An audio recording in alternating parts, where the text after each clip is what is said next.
Hello, I'm Kyoshi Husky, and this is a Dark Souls walkthrough, part 15. Thank you very much for watching. Continuing from where we left off from the last video, we're just going to drop down here. I could drop down and fight those enemies down there, but it's pretty pointless, unless you're farming the flambage, which is a really good weapon. Remember, we're just going through one blade at a time until we get to the last two, then we're just going to go past them both. And it looks like this trap reset. So now we're just going to run along.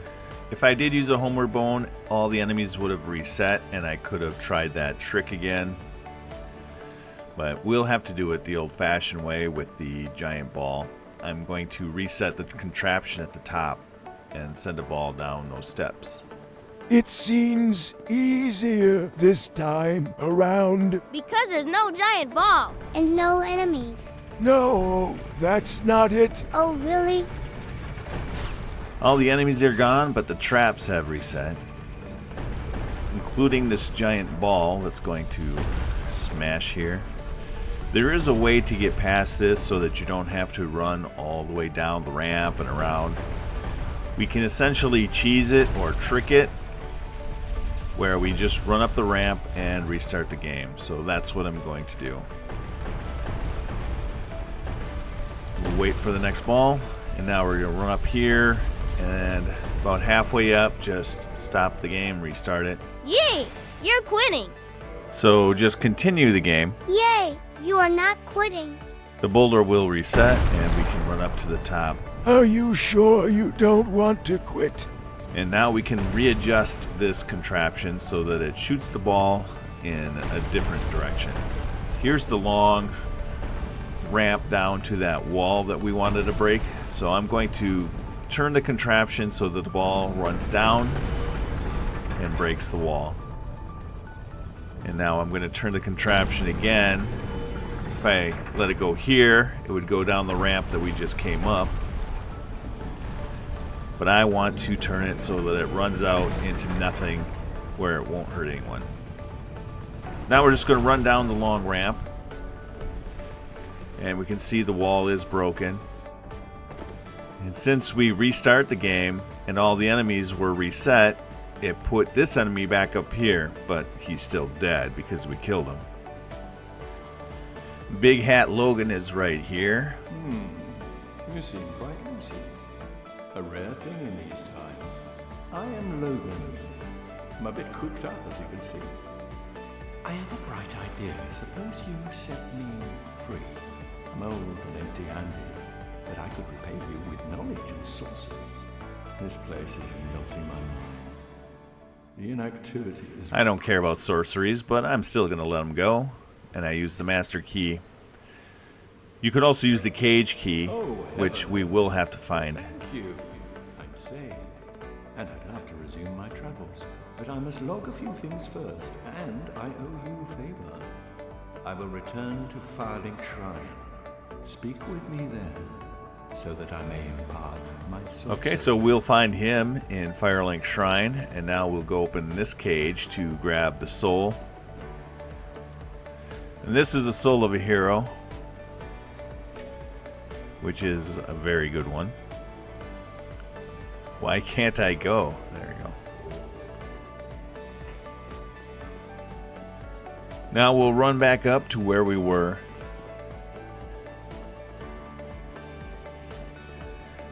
We wasted a little bit of time because we could have done that earlier.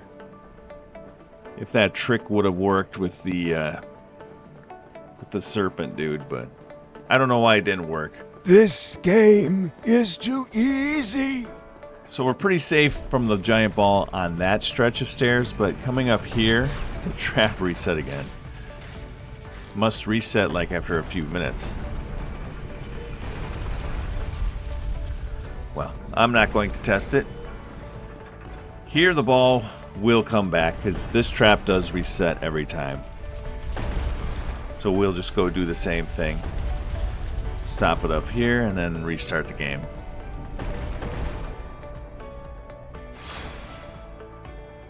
Stop teasing me! And this is much faster than running all the way down and making your way back up again. This time we don't care what direction it's facing because we're moving on. So we're going to go through this tunnel, and there is another pressure plate. This one will shoot 4 arrows 3 times. I just step on it and then let it shoot and then go through it, but I've seen some people run all the way through it. I don't know. I just step on it, let it shoot, and then cross. On this trap, you cannot move between each of the blades. There's no space. So I just get as close as I can, and then I sprint through the entire set. I keep my shield up because I might bump into the first one. If my shield's up, it doesn't matter. Take care of this guy.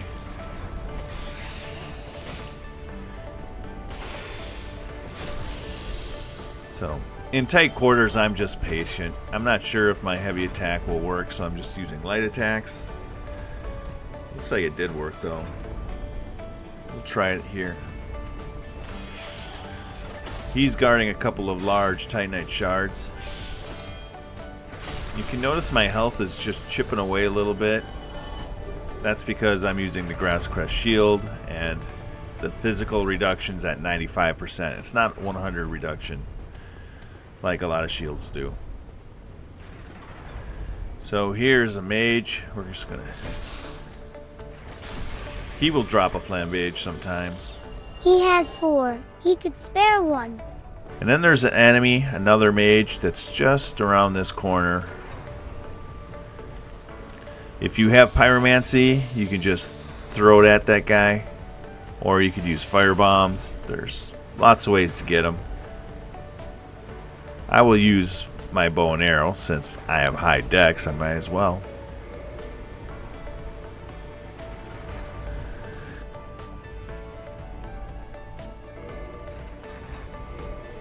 Then I'll just equip some large arrows.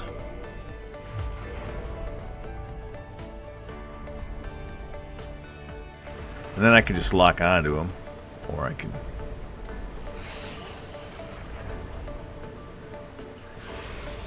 I'll just move over, see if I can hit him. And since I have the fog ring on, he loses interest in me after a couple. I'm hoping if I hit him a couple times, he'll just fall off.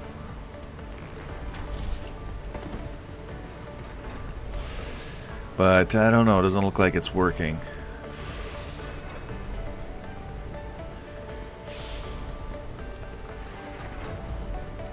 I may have to use the auto aim or the manual aim and shoot him in the head. See if I can get him to fall.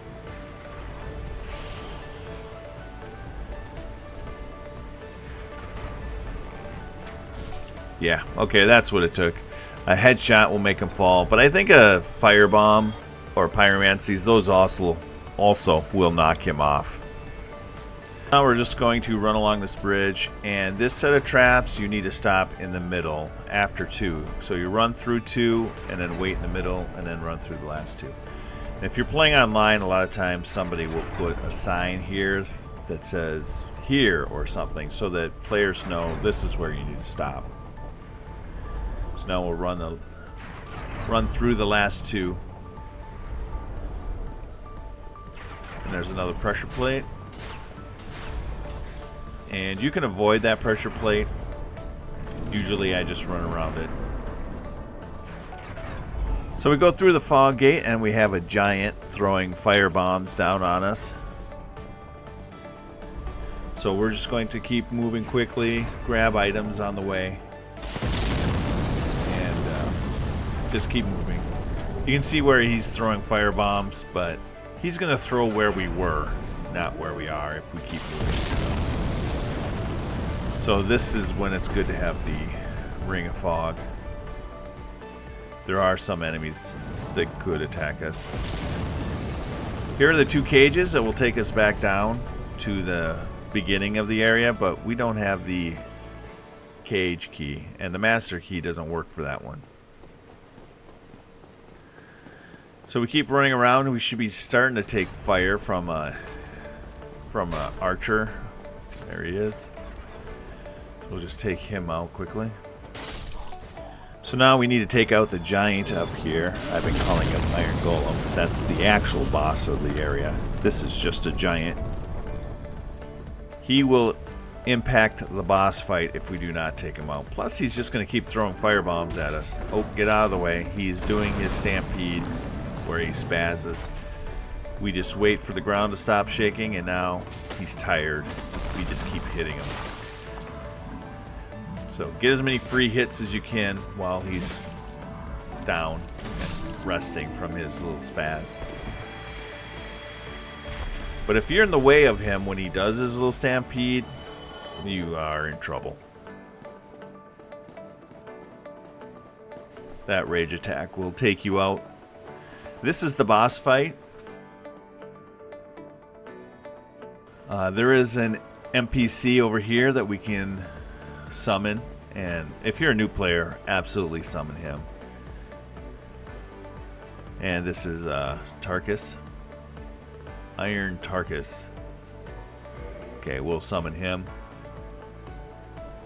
Actually, if you're a new player, you probably don't even want to do the boss fight yet. You probably want to go down to the bonfire and then rest in case you die in the bonfight. Did you just say bonfight? I mean boss fight, not bonfight. So you could just run up and kill the giant and then go back down and do what you wanted to do. But I'm just going to do the boss fight now, since I'm here. When you do this bonfire boss fight, the first thing I do is hide behind this little wall so that you don't get hit by his wave attack. I'm just changing rings quickly. Hopefully I don't get killed while I'm doing this. Obviously, should have done this before the fight.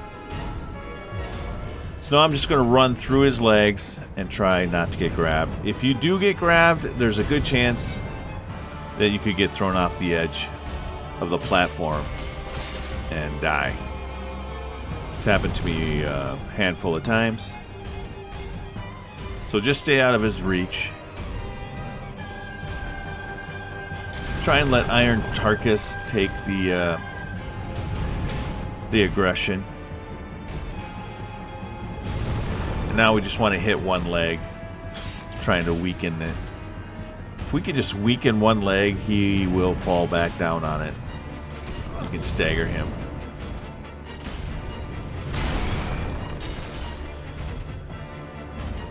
So I just try to stay behind him and hit the leg. There we go. Now we're starting to get him off balance. So we're just going to keep hitting the leg. You're so bad at this. So now that he's fallen backwards because we took out his leg, we can just finish him off.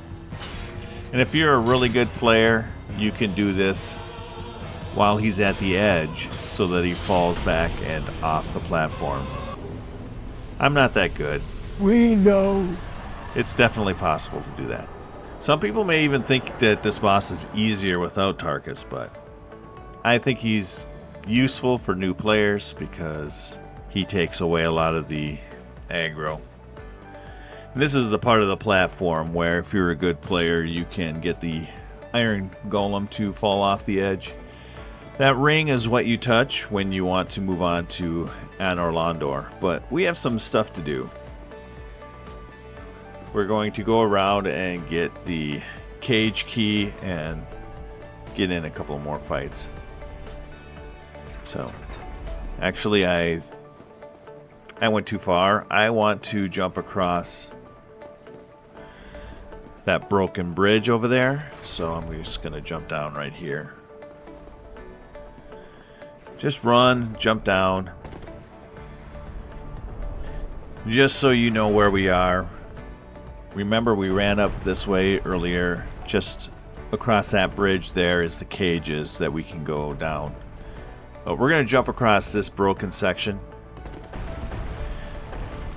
And then we're going to go down this tower. And right here we have an NPC merchant. suppose let's just see what he has. What? One of the more annoying guys in the game. That one? But I'm no different from those wild creatures. Ah, you think you're different? That you can handle it? Yes. Just great voice acting. So, let me help you out. So he has some black fire bombs, green blossoms. For 1,000 souls each, we can farm those easy enough. He does have large Titanite shards and green Titanite shards, but you can also farm these easily in Blighttown. And then the great axe you find down in the depths. The one thing he does have that's really nice is the boulder shield. I do try to farm that in the beginning of the game when I kill the boulder soldiers, but it's such a rare drop I rarely get it. But by the time I get to this point, I'm kind of over it, and I'm going to get a shield pretty soon on Orlando anyway, so I don't buy it from this guy. But if you get it as a drop, that's amazing.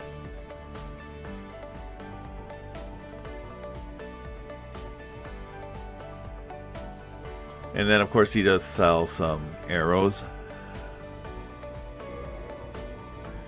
Might as well get a few.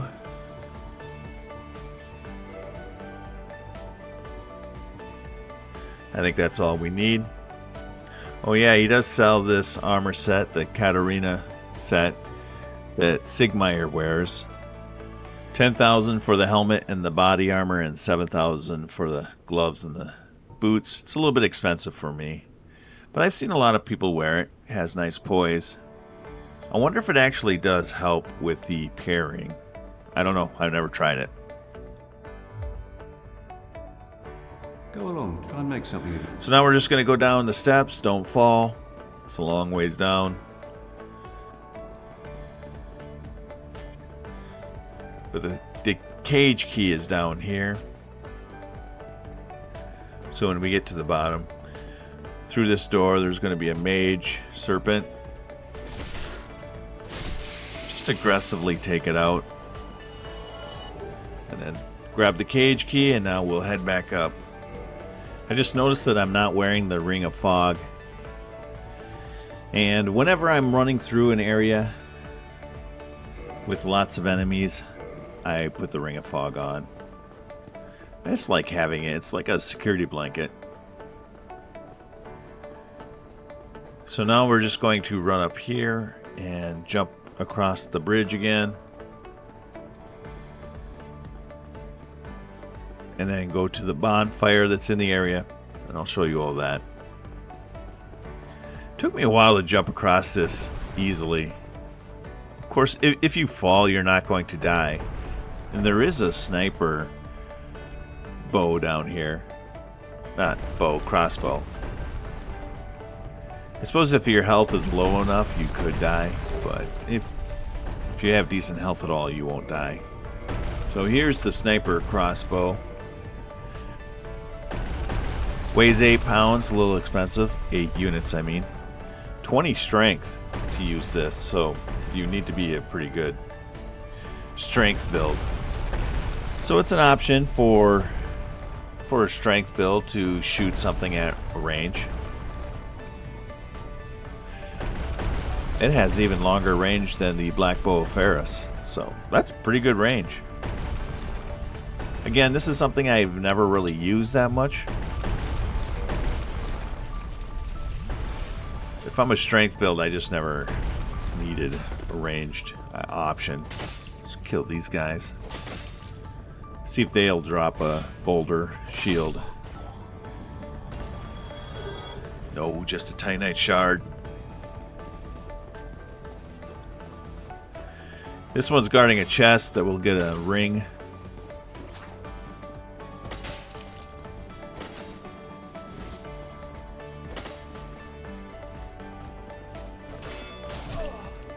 This guy is being a pain.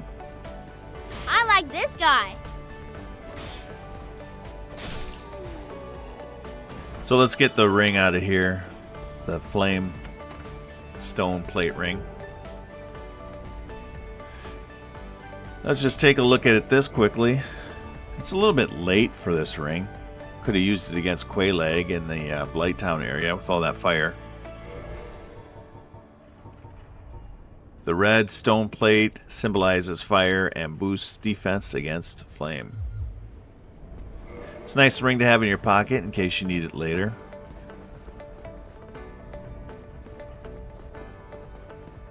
Now let's move on to where the bonfire is.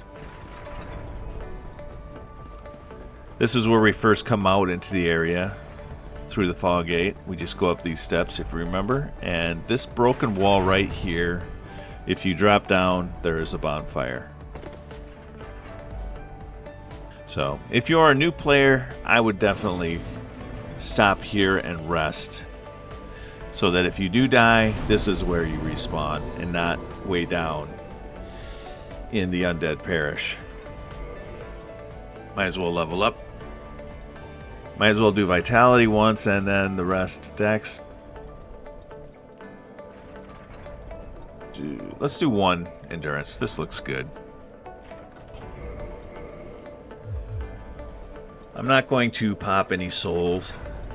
I'll save them for later. So we just drop down here and go back. This is where the fog gate was when we first entered the area. And now we'll go on around. We have the cage key, so we can unlock the shortcut, but there's one more area that we need to take care of. There is a steel knight up here, much like the one in the Undead Parish.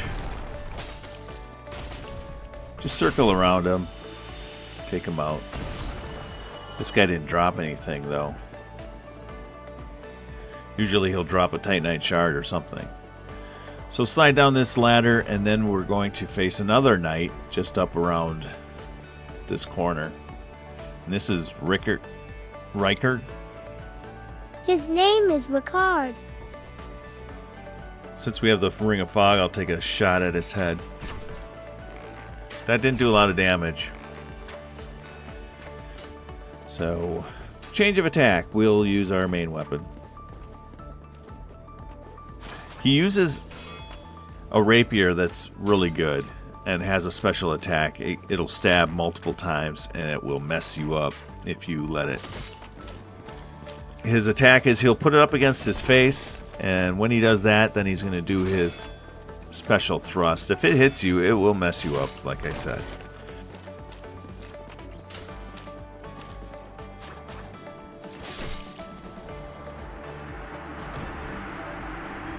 He drops Ricard's rapier, which can be a very good weapon for a dex build. It has that special attack that I mentioned. Let's just take a look at it. It does not look like much, but when you level it up, it's pretty powerful. It scales with B with the dex. It's really light, but when you use the special, it's amazing how much damage it can do. Let me just equip it up here, and I will show you the thrust attack. And that's the heavy. So it's basically a ×2 attack. Divine Blessing is a consumable that you can use that heals everything. And then we have a rare Ring of Sacrifice.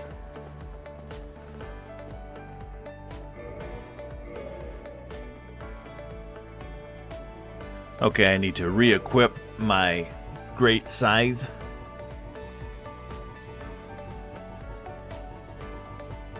So let's look at the rare Ring of Sacrifice. You would not wear this around all the time because it breaks upon use. It's something that you would use before a tough boss fight.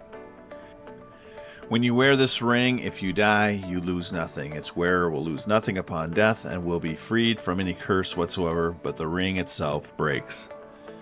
With the rare Ring of Sacrifice, you will not even lose your humanity when you die.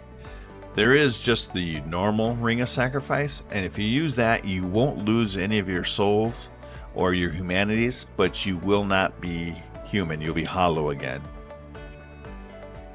I always make sure that I have one of these rings at the end of the game because there is a specific area where you need it. The game actually makes you die. It's inevitable. You have to die to carry on the storyline. So I always make sure I wear this ring at that point, and it's just before you fight Seath the Scaleless. But it's much further in the game, and we'll cover it then. So now we're just going to head back towards the cages and open up that shortcut.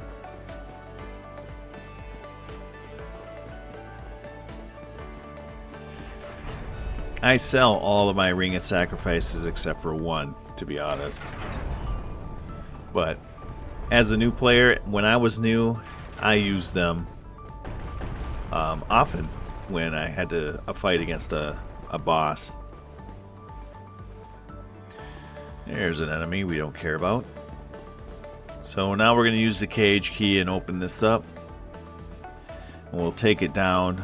I like to face in this direction and put my shield up because sometimes these blades will nick the cage and do some damage.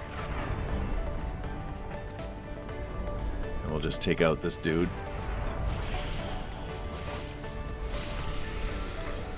And, oh, there's the Man Serpent Greatsword. Very good strength weapon. Let's just take a look at it.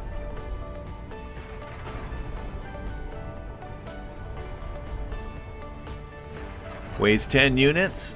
Scales right away at B with strength. I believe that improves to A.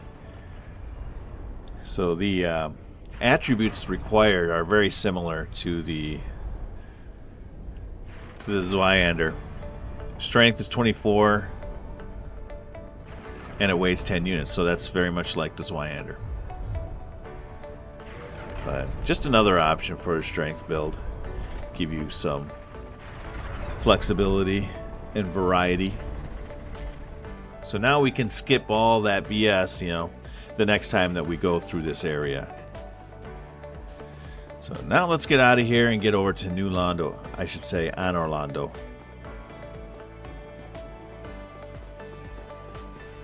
There's a giant in the background doing the balls. You could kill him as well, but I don't think that one drops a Titanite chunk. So this gold circle up here, we just touch that and it will trigger a cutscene and transport us to Anor Londo.